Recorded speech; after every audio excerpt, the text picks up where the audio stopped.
Welcome, ladies and gentlemen. Just like daytime soap operas, the lore continues. Last week we spent an exhausting amount of time pondering the esoteric meaning of the title Unholy Spirits Light Divine.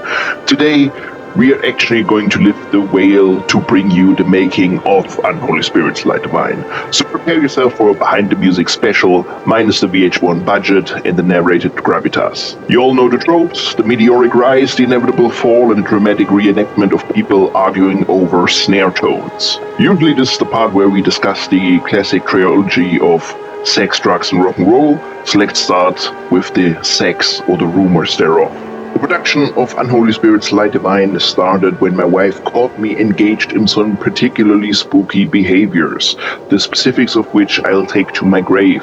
And she remarked, "Boy, Dracula is your idol, isn't he?"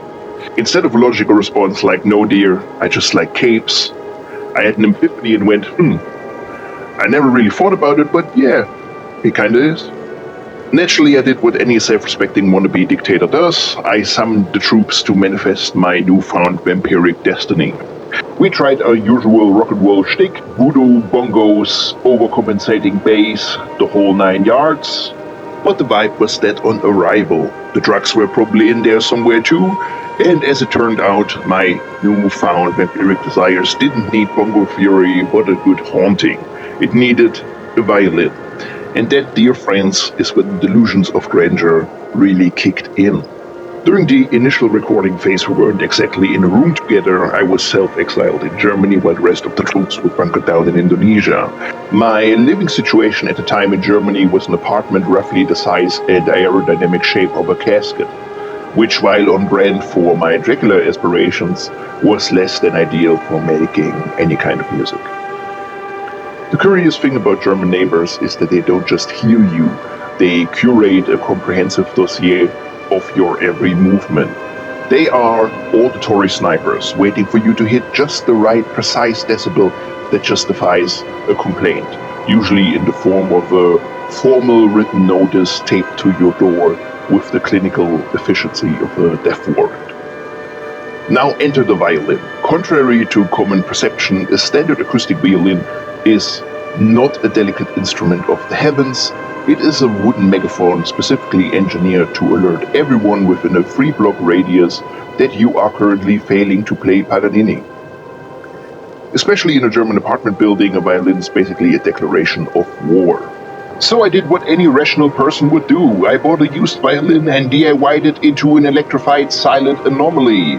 As a self-anointed guitar god, I assumed that mastery was just a weekend away. I mean, 4 strings, no frets, 1 bow. How hard could it be? Easy peasy. While the self-proclaimed experts with functioning ears often claim that electric violins sound a lot like radioactive bees trapped in a tin can, I'm now convinced that this, similar to tone wood, is just a marketing scam cooked up by Big Luther to sell you more wood. However, at the time I was a true believer, and I assumed that the only way to save my soul was through aggressive modification of a real wooden violin. So, here's what I came up with. Ladies and gentlemen, I present to you the genuine, store-bought, handmade, pre-owned, one-of-a-kind, DIY, Anatomy of the Head's custom violin. As you can see, the body is a tapestry of esoteric sigils, primitive line work, and what appears to be an architectural blueprint for a haunted house. The color palette, bruised purples, dried blood reds, and ghostly blues suggest that it wasn't so much painted as it was possessed. It's covered in glyphs and arrows that one can only assume are instructions for the soul on how to exit the body once the final chord is struck. Emerging from the lower bout, like a row of miniature obsidian monoliths, are the 5 control knobs. They sit there with a level of industrial defiance, completely ruining the violin's aerodynamic silhouette and replacing it with the aesthetic of a Soviet-era radio receiver. The F-holes have been utterly erased, replaced by a solid silent surface that ensures no sound escapes, unless it's been probably processed through my array of pickups. The bridge and tail pieces are lashed together by exposed wiring, which is classy.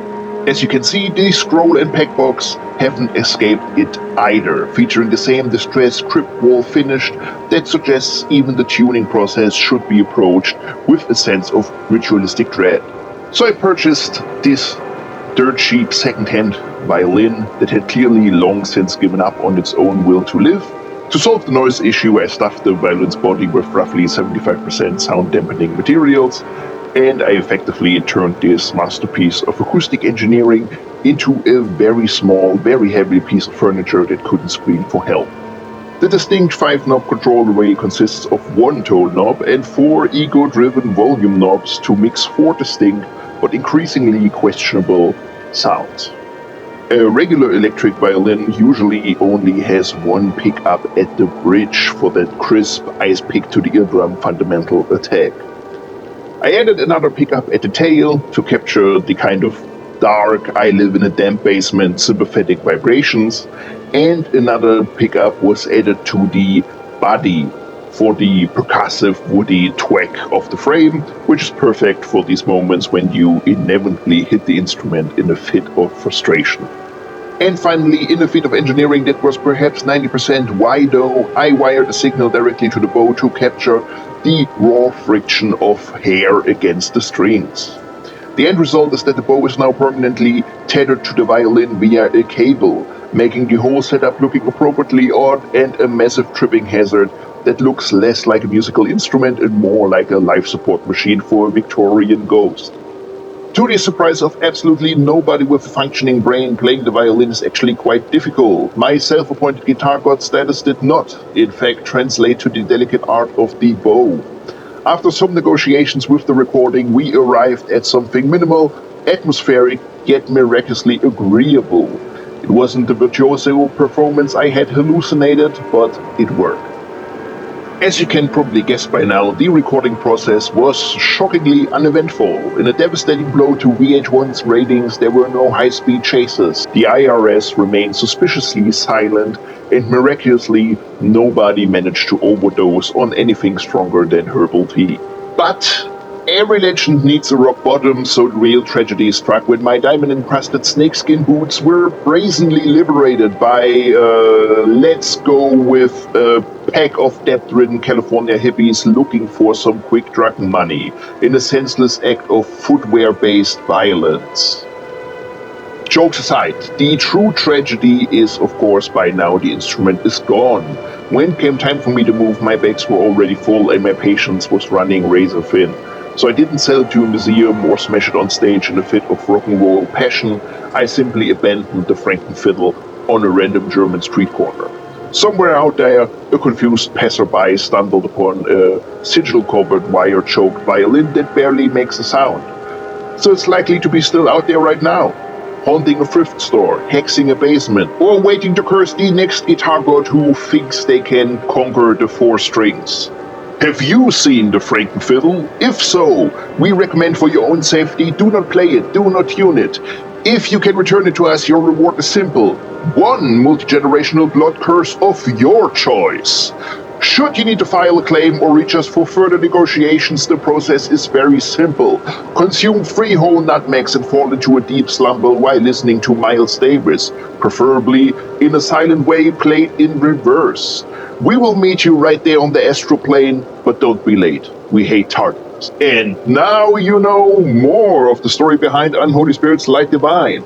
But don't get too comfortable just yet. There's significantly more lore to come. Consider subscribing and listening to Unholy Spirits Light Divine on Bandcamp as the soundtrack for your next fit of melancholy.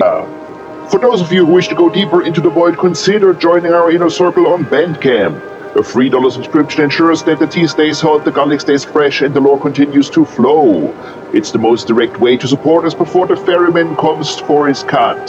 For the truly initiated, there are currently 5 exclusive releases buried behind the Bandcamp paywall, just waiting to be discovered, ranging from the spiritual successor to Unholy Spirits Light Divine to shameful gore grind demos of the past. Thank you for considering Anatomy of the Heads. May the volcano gods be with you, and see you next time.